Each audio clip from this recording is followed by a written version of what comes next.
I celebrate that you are still standing, fighting, surviving, and pressing on.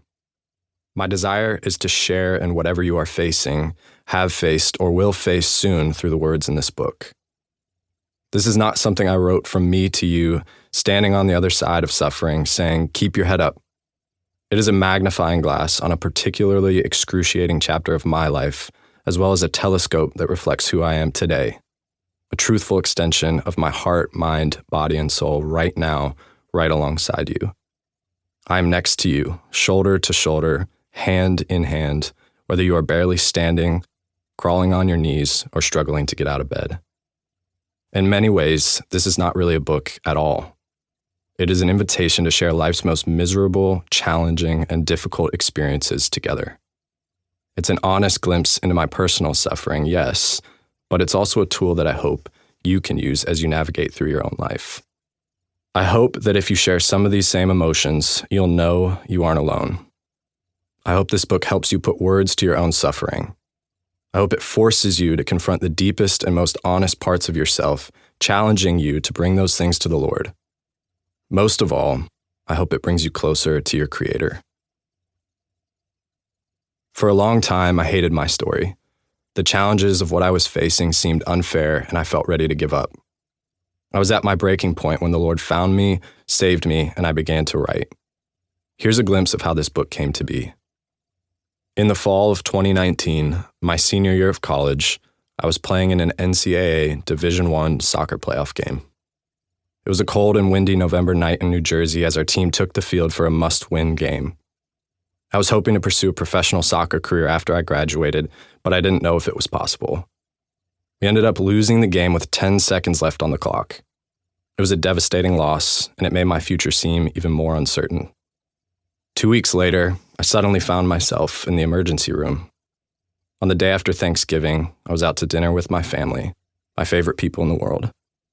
We were sitting in the restaurant when my body started to, for lack of a better term, go weak. The floor began moving and the walls started spinning.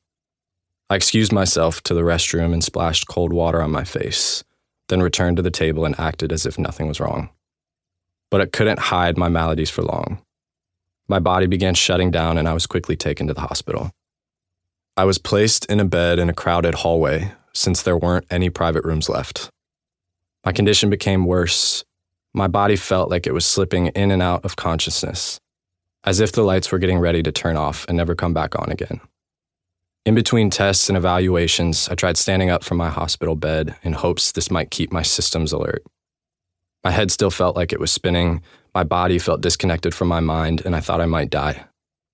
After sitting in the hallway of the ER for what felt like an eternity, a doctor came to me with a message that is now the headline of my life. We know something's wrong, but we have no idea what it is.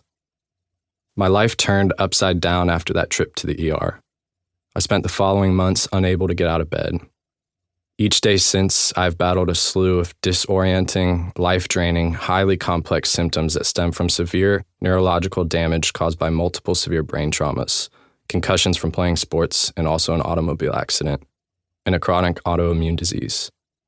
Not a moment has gone by since without intense discomfort and pain. My dream of playing professional soccer is over.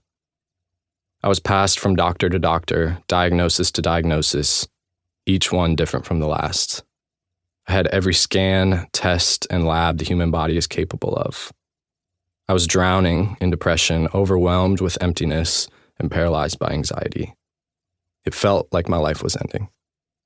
I cursed God. I questioned how he could possibly be listening to me. I denounced his existence. I separated from the church because I felt too damaged, too broken to be part of that body.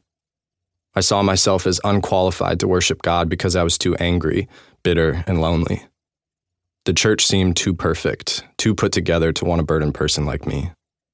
Not only did it feel like my life was ending, but I was ready for it to end. I didn't recognize myself anymore, and I felt there was nothing left for me to give. I had no hope, no will, no desire to carry on. Then, on the recommendation of my family, I decided to order a notebook. They'd been telling me for months that I should write. It might help, they'd say, and I would roll my eyes at how absurd that sounded. They don't get it, I thought. But eventually